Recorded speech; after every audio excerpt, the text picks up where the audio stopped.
Vous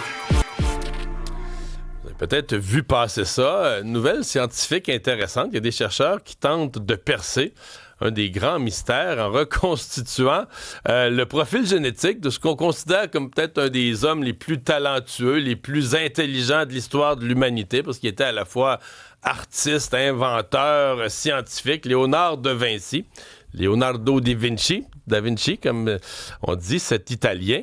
À quoi ça sert? Comment ça se fait? Comment on peut être sûr 500 ans plus tard? Emmanuel Milot, professeur de génétique et de sciences forensiques à l'Université du Québec à Trois-Rivières, est avec nous. Bonjour. Oui, bonjour, M. Dumont. Bon, expliquez-nous un peu comment on travaille dans un projet comme celui-là, le projet de l'ADN de Léonard de Vinci, qui est un projet officiel sur lequel travaillent des scientifiques.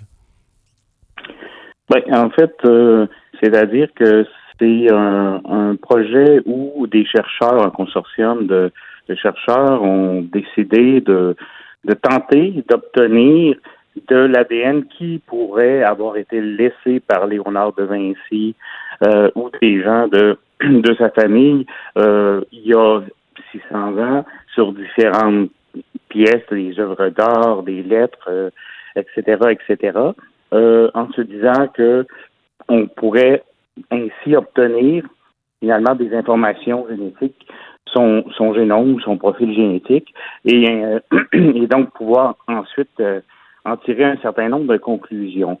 Moi, je vous dirais que il y a un petit peu de pensée magique là-dedans. Ah oui? Oui.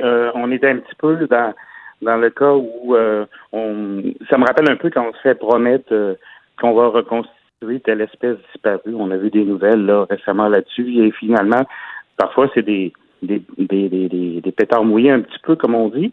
Le problème avec ça, j'ai regardé là plus en détail l'étude. Le problème avec ça, c'est pas que les résultats ne sont pas intéressants, mais c'est qu'on va aller en tirer des conclusions ou des interprétations qui vont bien au-delà de ce qu'on pourrait dire. Et puis, c'est un petit peu le même cas. À chaque 2-3 ans, on nous dit qu'on a découvert Jack l'Éventreur par l'ADN, etc., etc. Ce qu'il faut comprendre, mais dans le cas c'est des meurtriers ou des criminels plus récents, des fois, c'est qu'on a encore gardé dans les dossiers policiers un cheveu, etc. Dans le cas de Léonard de Vinci, on part sur quoi? Là? On aurait quoi comme matériel pour dire qu'on pourrait remonter son ADN? Dans ce cas-ci, ils ont pris... entre autres, un dessin qui s'appelle le Saint-Enfant.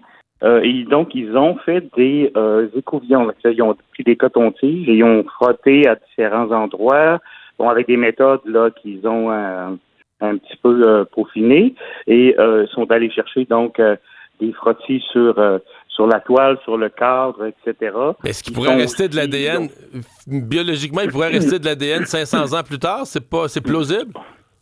Ah, bien sûr, parce que si vous y pensez, quand on y pense, il y a quand même des gens qui travaillent à reconstituer le génome de Néandertal de façon d'ailleurs très sérieuse. Et donc, on peut aller chercher des bribes d'ADN. Le problème quand on fait ça, par exemple dans le cas présent, et comme dans tous les cas anciens, c'est qu'on va avoir en majorité un mélange là, d'ADN bactérien, de champignons, de plantes, etc., tout mélangé. Et après, il faut faire le tri de ce qui date de l'époque, de qu'est-ce qui peut être une contamination moderne du spécimen. Et on va donc essayer d'aller chercher l'ADN humain et d'en arriver à dire c'est tel individu. On ne pourra jamais le faire avec certitude. Je vais vous donner un exemple pour comparer. Si des policiers ramassent un verre dans lequel ils viennent de voir un individu boire, avec lequel un individu vient de boire un café, ils peuvent donc demander un profil génétique dans le cadre d'une enquête. Et si le profil génétique concorde à quelque chose sur une scène de crime, le match ne sera pas suffisant pour dire c'est cet individu-là. Il faudra que les policiers ensuite aillent voir l'individu avec un mandat et lui demandent de fournir son ADN, donc un échantillon de salive, devant eux. Donc, imaginez, 600 ans après, on n'a pas de on n'a pas de traçabilité de ça. Là. Mais mettons qu'on l'identifiait, le profil ADN, parce que là, Je crois comprendre que derrière ça, il y a l'idée que c'est un être d'exception, là, que c'est quelqu'un, on dit, c'est toujours dur de dire le plus intelligent, mais je veux dire, ce qu'il a accompli à son époque, ce qu'il a deviné scientifiquement, ce qu'il a compris scientifiquement, ce qu'il a dessiné, ce qu'il a inventé, plus le fait qu'il était un artiste, on en a fait un génie. Mettons qu'on avait son ADN, y a-tu de quoi faire avec ça?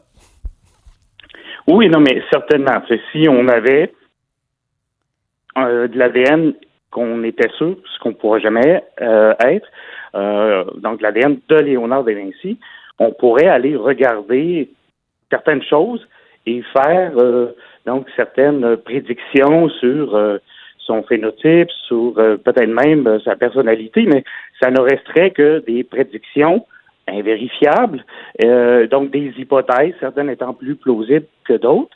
On ne peut pas aller beaucoup plus loin. Il y a un peu de pensée magique, là, c'est un peu comme le portrait robot génétique aujourd'hui dans les enquêtes. Puis nous, on l'avait regardé un petit peu, on a fait une petite étude, puis ça marche pas très bien, ces choses-là. Le problème, c'est pas la technologie. Ces chercheurs-là, ici, ont développé des méthodes, utilisent des méthodes très poussées, ils sont très solides sur les méthodes. Le problème, c'est de savoir comment interpréter tout ça. C'est un petit peu comme si des astrophysiciens avaient les toutes dernières technologies pour faire des mesures dans le cosmos et une fois qu'ils avaient les résultats, ils utilisaient la physique d'Aristote comme cadre théorique au lieu de celle d'Einstein et celle du 20e et 21e siècle pour interpréter les résultats. Mm-hmm. C'est vraiment le problème qu'on voit de façon récurrente dans toutes ces tentatives d'identifier des personnages illustres célèbres. Je ne dis pas que c'est impossible, mais il y a beaucoup de biais de confirmation. Là, on voit dans les résultats ce qu'on aimerait voir. Eh bien, on va continuer à suivre ces recherches. Merci beaucoup pour ces explications. Au revoir, Emmanuel Millaud, professeur de génétique.